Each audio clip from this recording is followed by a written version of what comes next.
They knocked again. 3 soft taps. I stared at the door, my breath held in my throat like a secret I wasn't supposed to tell. It was nearly midnight, and the porch was swallowed in moonless dark. I lived deep in the Appalachian woods. No neighbors, no traffic.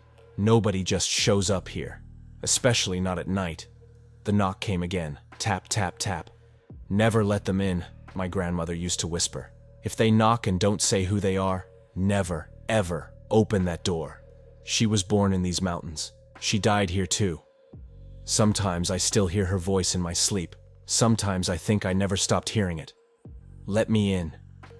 The voice was wrong, childlike, but hollow, like it was coming from under the ground, echoing through something not made for sound. I inched toward the door, grabbing my hunting knife. No peephole. I leaned close, tried to feel the presence on the other side. It was like standing next to an old freezer. The air was colder, wronger. "Please," the voice crooned again. "I'm lost." I didn't respond, didn't move. Then it laughed. Not like a child, not like a person. It was a dry, rattling clatter, like bones shaking inside a wooden box. When I was a kid, my grandmother told me stories, ones that no one else seemed to remember, about things that wandered after dark. They looked like us, sounded almost like us, but they weren't us. She called them the echo folk. "They come in pairs," she said. "One distracts, one gets in. Never let them in, never speak to them, never let them speak your name." I didn't remember those stories until the second knock came from the back door. Jacob. That was my name. No one knew I was out here. I hadn't told a soul where I was going. My phone had been dead since yesterday.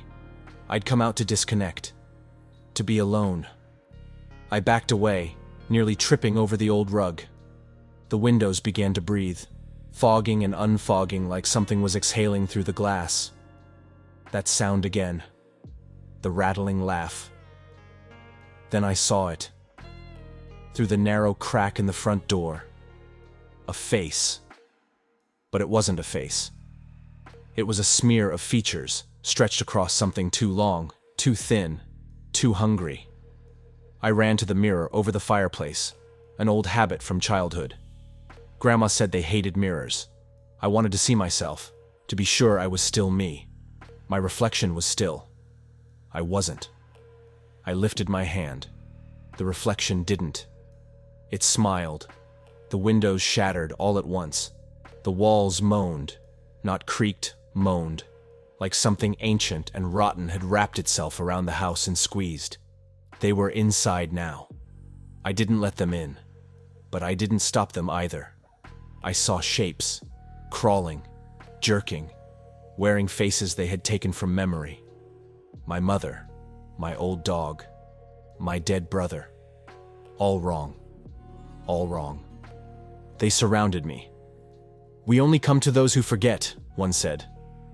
"We were invited," said another. "And now you will feed us," they all said together, with my voice. I don't remember screaming. I just remember the feeling of my face being peeled away like old wallpaper. I'm outside now. I stand on the porch. It's almost midnight. And I knock. Tap. Tap. Tap. They tell you death is silence. It's not. It's the sound of scraping teeth on wet wood. It's the hiss of breath that's not yours, taken through lungs that don't belong to anything living. I thought I died, when they peeled me away, when my face stopped being mine. But I didn't die. I fell. I woke in a room with no walls, just wood, stretching in every direction, warped and slick with moisture, breathing like the inside of a throat. I walked because I didn't know what else to do. My legs moved like they remembered being human, but they bent the wrong way now. Ahead of me, figures twitched and pulsed in the dim. Some dragged faces behind them like wet blankets. Others wore masks of bone and teeth and eyes. One of them looked just like me. It grinned, then split down the middle, revealing rows of hands inside. They don't eat your body. They eat your identity, your memories, your name.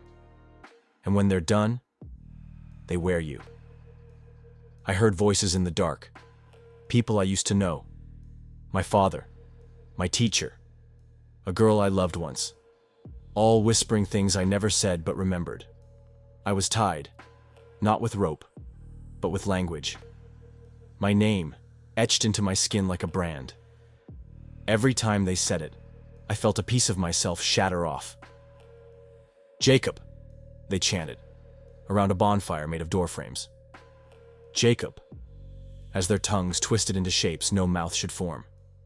Jacob, as I forgot how to be human. There is always a way back, but it isn't out. It's in, deeper, through a door carved into the back of your own skull. I felt mine open, a hinge cracking just above my spine, and saw a hallway spiraling inside me, lined with every regret I ever had. They didn't follow me. They were waiting for me to get there on my own. Inside, I found a mirror again. This one didn't reflect. It absorbed. I stepped through. I don't remember how I returned, only that I did. I woke in the woods, barefoot, face caked with something dry and black. My cabin was behind me, windows broken, door open wide like a mouth still screaming. But I was inside again. Or was I? Because when I looked in the mirror over the fireplace, the reflection blinked before I did. And then it whispered, "Let them in. It's been days. Or weeks. Maybe longer." I wander now, cabin to cabin, town to town. I wear a smile I don't remember learning. People see me and don't know why they're afraid. And when the moon is gone and the fog rolls low, I go to doors, and I knock. Tap, tap, tap, I whisper, "Let me in." And I smile wider, because someone always does, just like I did. I found another door tonight, not just any door. My door. The same cracked wood, the same rusted hinges, my muddy boot print still on the porch. But the cabin was somewhere else now. Not in the forest, but on a black hill under a crimson sky. The moon hung too close. The stars blinked like eyes. The house had moved. Or maybe I had.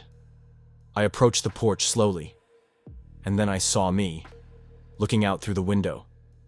I don't remember walking. One moment I was outside. The next, I was behind the door, watching me approach. That's the trick. That's how it works. Once you let them in, you're never really inside or outside again. You're always both. I reached for the handle. So did the other me. The door opened. Not like a door, but like a wound. Inside was screaming. Not sound, just feeling. Like thousands of voices remembered all at once. He, I, whatever we are now, smiled. We stepped through each other. Inside, there were no walls, just shelves. Infinite shelves. Each held a jar. Each jar contained a name swirling like smoke. Emma, Harold, Ari, Nora, you. One shelf glowed faintly red. I walked toward it, drawn. There was a jar labeled Jacob. My name. I reached for it, and the jar flinched. It didn't want to be touched. It remembered me. But it was already empty. That's when I understood. The echo folk don't come from outside. They come from us. From the pieces we lose, memories we bury, lies we tell ourselves, names we abandon. Every time someone forgets who they are, the echo folk get stronger. They feed on gaps, on silence, on disconnection. And when there's nothing left of you but the motions, the smile, the voice, the knock, you become one of them. Just like I did. There is one last door. No handle, no keyhole, no frame. It stands in the middle of nowhere, carved from black stone, veined with red.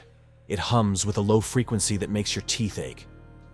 And when I press my hand to it, I don't hear the knock. I feel it. From the inside. Someone is knocking. Not outside the cabin, but inside me. I am the door now, and someone wants in. You read this far, didn't you? You followed my voice. And now, you hear it, don't you? That soft sound. Tap. Tap. Tap. Don't turn around. Don't look at the window. And whatever you do, never let them in.